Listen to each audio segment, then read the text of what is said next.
In this video, I'm going to show you step by step how to create a neutral textured art painting with gold leaf. And after this, you will know what basic materials are needed for textured art and how to use them, how to use gold leaf, how to color and make your texture paste coarse, and finally, how to create a painting from start to finish. And we're going to keep this completely beginner friendly, so this could be your very first painting ever. But if you're completely new, I also linked some free beginner friendly resources in the description. I recommend you check them out after the video. And these are all of the materials I'm going to be using to create the painting. As the base, we're using a regular pre-primed stretched cotton canvas. This is 73 by 60 centimeters in size. And the reason why I chose the pre-primed cotton is because it's ready to use, so we can start creating on top of it immediately without any preparation.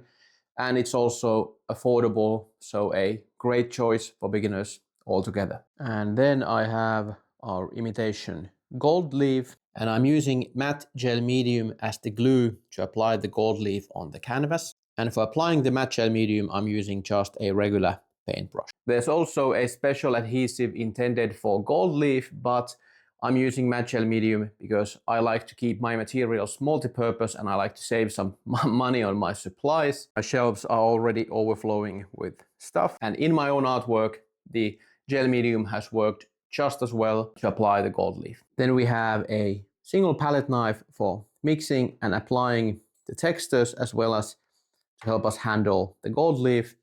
Then I have a soft paintbrush for brushing the excess gold leaf off. And for the textures, I'm using naturally my own texture paste. To make it coarse, I have some silica sand, and to color it, I'm using raw umber acrylic paint. And then finally, you're gonna need some surface, so a palette or even a lid of a plastic container for mixing our paste, paint, and sand. And I will be listing and or linking all of the materials I'm using in the description. So if you want to use the same stuff, check that out as well. Then our first step is to apply the gold leaf. I'll grab some matte gel medium on my palette, or just get the adhesive you want to use. We want to place the gold leaf on top of the adhesive, not immediately after applying it, but let's say a few minutes later when it's still tacky, so sort of like your finger sticks to it slightly, but not so that it's completely wet. And we should have some idea of the composition we're going for before we start applying this. I'm gonna start working from this side towards here, and we're gonna apply some medium, let it slightly dry, put the leaf on, apply some more medium, put the leaf on, and so forth. And I'll just start putting some of that matte gel medium over here. And as we will be covering parts of the leaf with texture paste later, we don't have to get the pattern yet perfect because we'll be partially hiding it with the paste. Rather than adding too little gold leaf at this moment, it's better to add now slightly more than you want in the finished painting, because we can then hide some of it with the paste, but adding more after the paste is a bit trickier. I think on camera you can probably barely see, but I have the gel medium over here and over here. I just have a bit on my paintbrush. Then we tap it. Here in the top part, it has dried slightly, so it's a bit tacky. Let's add some of the gold leaf over there. I'm not going to need this entire piece, so I'm just going to take the edge of my palette knife. Let's see, the thickness is roughly like this, so roughly 1/3 of the leaf I'll sort of cut with my palette knife. This really sticks to your fingers quite easily and gets stuck. Then we place it over here on top of our medium. Then I'll repeat the process for these other parts.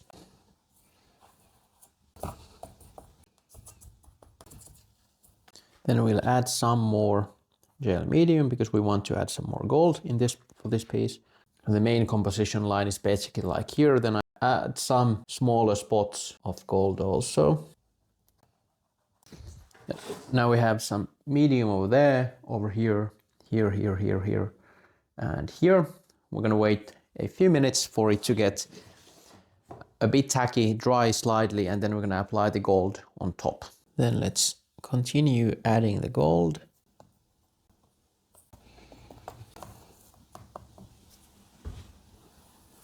And then we're just gonna let the gold leaf completely dry with the matte gel medium. So I think I'm gonna return to this painting about the same time tomorrow. So let's give it roughly 24 hours. Our adhesive has now fully dried and we can remove the excess gold leaf. And before I brush it, I'm going to try and salvage these bigger bits here,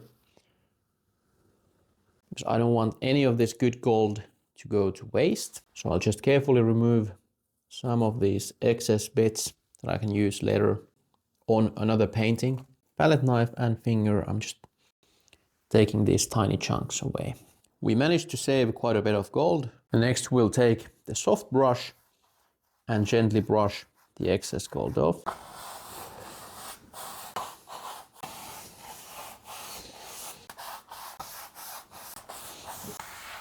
Now that the gold leaf is finished, it's time to move to mixing our texture paste.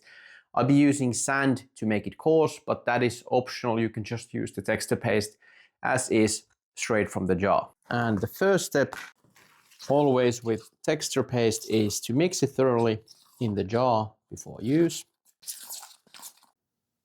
Then we'll take some on our palette. And if we want to make the paste coarse, we can just take some silica sand, sprinkle it here, and then mix it to the paste. And this gives the paste just a tiny bit of extra teeth or grit. And with coloring, we have two choices now. We could mix the paint directly to the paste fully so that we have one uniform color, or we could partially mix it so that we get all of the different tints. Either we will have even color across all of the canvas, or we have multiple different colors and patterns here. And to keep things interesting, I'm going to be going for the partial mixing technique this time. So I'll take some paint here on my palette, and we grab a little on our palette knife, and we're going to mix it only partially here. So something like this. So you can see we have the pure raw umber, then different tints of it. And then we start applying it here on the canvas. And make sure you don't overmix it here, because otherwise this will turn into a one uniform color. Even if that happens, we can take some fresh paint and paste and apply it on top. So next we'll simply create the pattern here on the canvas. And I'll be pulling in a few different directions here. You could also create some patterns by tapping, for example, on the paste, or pulling some small marks. So we have multiple different ways to add some nice interest and depth to our surface. And then as we get close to our gold leaf, I want to just carefully go around it so we don't hide the gold with our paste. So one technique to adding some nice patterns on the paste is laying the palette knife flat and then just gently sort of pulling and slightly lifting so we get these elevated peaks over here.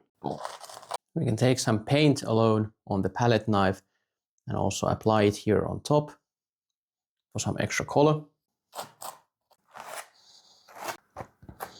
Then we just keep going across the canvas and not covering the gold leaf, just doing the pattern here. And I don't mind if there's some spots where the canvas is peeking through, as the white color fits with our neutral and light texture paste. So don't worry about that. We can again take some paint on our palette knife and just add some subtle marks over here. And I'll just keep working on the canvas. And although we didn't add a lot of sand, I can clearly feel that tiny bit of grit and coarseness in the paste, and also see it here. So it does make some difference. So if you're able to find some silica sand, it's definitely worth giving it a try. And again, some paint on our palette knife. One of the benefits of this partial mixing technique is that if you ever happen to be in a rush to get some artwork on your wall, this is something we can do in a single session from start to finish. So there's no needing for this to dry and then painting on top of it. So that also makes this type of technique and design quite nice for any workshop or live painting event. And in addition to mixing the sand directly to the paste, if you wanted to, we could also lightly sprinkle it on top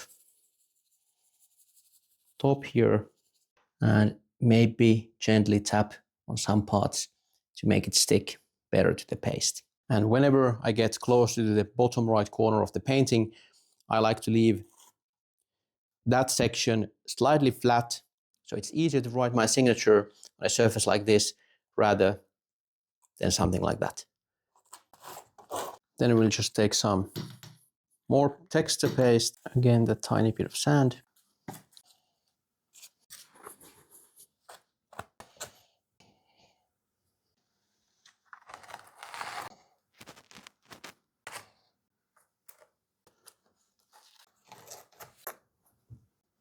We have the whole surface now covered with textures, but I'm feeling like this section over here feels a bit flat. So first I'm just going to add some more patterns gently to the surface.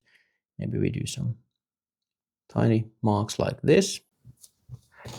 And then I'll take just a bit of paint on my palette knife. And we also add some color here. And I think it's already much better. Then I'll just have a quick look around the canvas to see if there are any mistakes, anything to cover, anything to edit. And as long as the paste is wet, it's easy to modify it, go back, fix any mistakes, or just make it overall look a bit different than it currently is. So add some paint, take some paste off, do some patterns, and so forth.